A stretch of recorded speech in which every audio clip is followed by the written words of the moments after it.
La période des examens va commencer. Là, j'ai dit aux enfants, on se met dans une ambiance de concentration. Chacun fait ce qu'il doit faire. Je serai là pour vous aider. Mais surtout, on fait ça dans le calme. Oui, mais non, mais c'est sûr que le calme, c'est très important. Enfin, oui, le calme, c'est très important. Enfin, j'ai quand même un peu envie de vous dire qu'avec 3 enfants qui sont en examen, c'est plutôt moi qui ai besoin de calme. Je suis comme ça.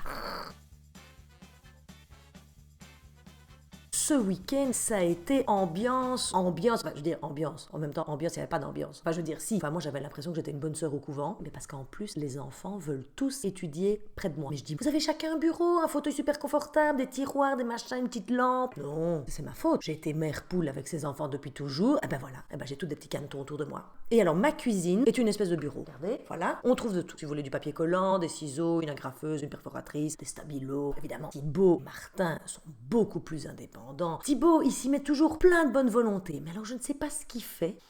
Il mange son crayon, il regarde par la fenêtre. Et donc moi souvent je passe autour, je dis Thibaut, allez, on se reconcentre. Ouais, ça va, c'est bon. De toute façon, je connais. J'ai dit, tu connais, tu veux que je te fasse réciter? Ouais, non, ça va, c'est bon, j'ai passé l'âge de réciter. Martin, beaucoup plus appliqué, a priori, en tout cas pour tout ce qui est de préparer la table de travail. Donc, il s'installe, il a son verre d'eau, il sort tous ses stylos, ses crayons. Il y a une espèce de mise en place. Et puis, une fois qu'il est devant ses feuilles, mais déjà, il étudie avec son casque sur la tête. Comme ça.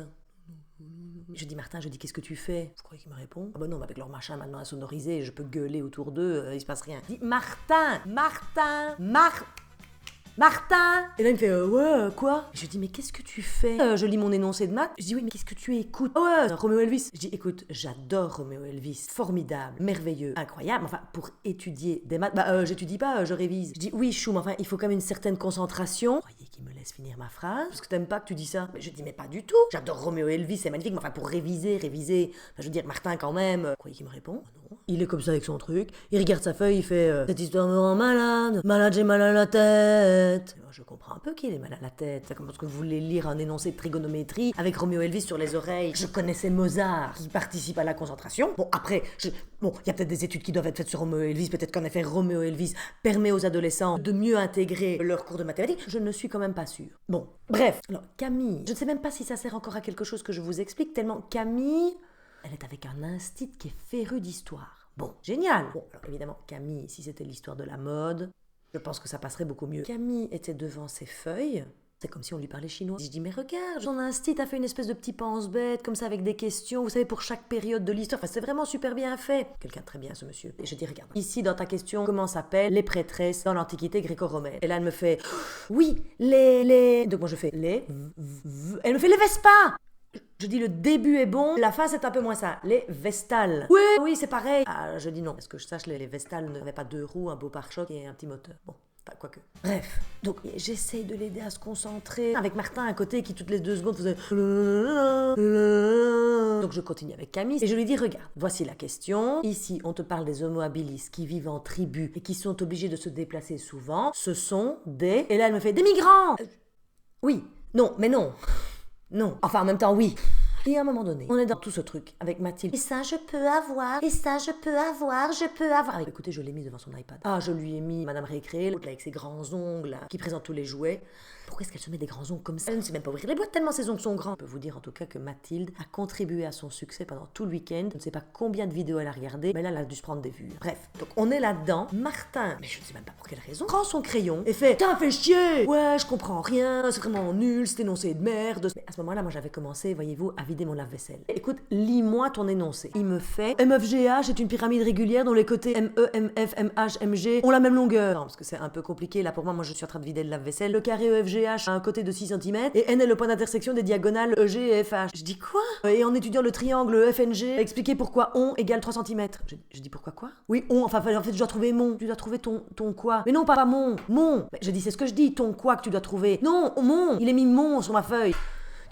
Voir près de lui, je dis c'est MON, les points MON, pas mon. Pas mon ton son, ma tasse à mes essais. Et là, Bertrand revient du garage. Ouais, visiblement, il y a vraiment un souci avec la tondeuse. Donc je vais aller chez Monsieur Bricolage, j'en ai peut-être pour une petite heure. Et je dis, écoute, t'as pas plutôt envie de venir m'aider là à faire réviser? Et il me regarde, il fait, t'organises ça super bien. Et regarde, ils sont tous super concentrés. Il regarde les enfants, il fait, en tout cas, les gars, vous avez une maman extraordinaire. Quelle me fait penser votre maman? Eh ben, elle me fait penser à Mamicha. Parce que Mamicha, je peux vous le dire, elle a tout fait avec papa. Et là, je me suis dit, c'est ça, la mère de Bertrand. a fait avec Bertrand toute sa vie et je suis en train de reproduire le même truc. À ce moment-là, Thibaut, qui était assis depuis 30 minutes, se lève et me fait « Ouais, je suis content. Là, j'ai bien bossé. » J'ai dit « T'as bien bossé. Un énorme examen de maths dans même pas 7 jours. »« Ouais, non, mais c'est bon, ça va, je connais. Parce qu'il y a Roland Garros qui va commencer. » Je dis « Tu vas pas regarder Roland Garros maintenant. » Si, pourquoi? J'ai droit à une petite pause. Je dis « Tu viens de rester assis 28 minutes. » Je dis « Fais des blocs d'au moins 1 heure, 1 heure et demie. » Ah mais oui, mais de toute façon, c'est pas vraiment une pause, c'est parce que je veux voir le match.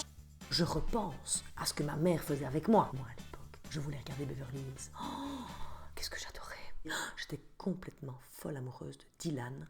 Enfin, quoique, j'aimais beaucoup Brandon aussi. Oh, j'hésitais un peu entre les deux. Enfin, voilà, enfin, une fois c'était l'un, une fois c'était l'autre. Enfin, voilà, dire que Luc Perry est mort. Oh, ça m'a fait quelque chose. Et ma mère me disait, tu as déjà fini d'étudier, moi je te fais confiance, c'est toi qui sais. Et ça me faisait stresser. Je coupais Beverly Hills et je retournais travailler. Donc là, je regarde Thibaut et donc je fais, je suis bien contente pour toi si tu as bien travaillé là ici pendant ces 30 minutes. Je te fais confiance, c'est toi qui sais. Et là il me regarde, il me fait, ah bah ouais, bah je sais, ouais c'est bon.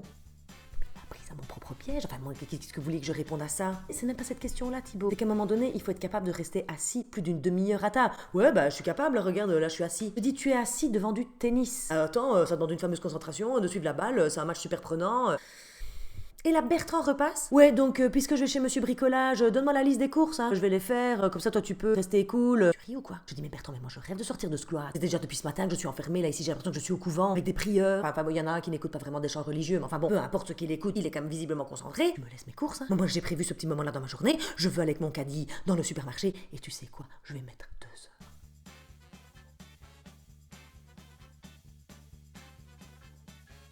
Comment dites-vous? Qu'il y a peut-être là quelque chose d'essentiel que j'ai compris. Oui, voilà, dans la manière dont nous nous occupons de nos enfants. Oui. Que je peux donner un cadre tout en les laissant libres d'échouer. Oui, pas d'échouer, d'échouer, vous voulez dire d'échouer à leurs examens? Oui, ah oui, que je peux décider que c'est leur chemin, que je leur ai proposé mon aide, mais qu'après ils sont responsables de leurs propres échecs. Oui. Oui, mais dites-moi, j'ai pas envie de passer un été de merde, hein. Comment voulez-vous que je dorme? Ça me prend le chou, j'y pense tout le temps, j'ai tout leur horaire en tête, moi je suis avec eux à fond, même leur matière, ça me prend le chou, j'y pense quoi, je suis moi-même en train de travailler, et tac, j'ai une pensée pour l'antiquité gréco-romaine. Bon, comment dites-vous? Que l'esprit est comme un petit singe qui veut s'aventurer dans les arbres? Oui. Il saute facilement d'une branche à l'autre? Oui. Mais que je peux apprendre à ce petit singe à rester assis sur sa branche et à juste observer? Oui.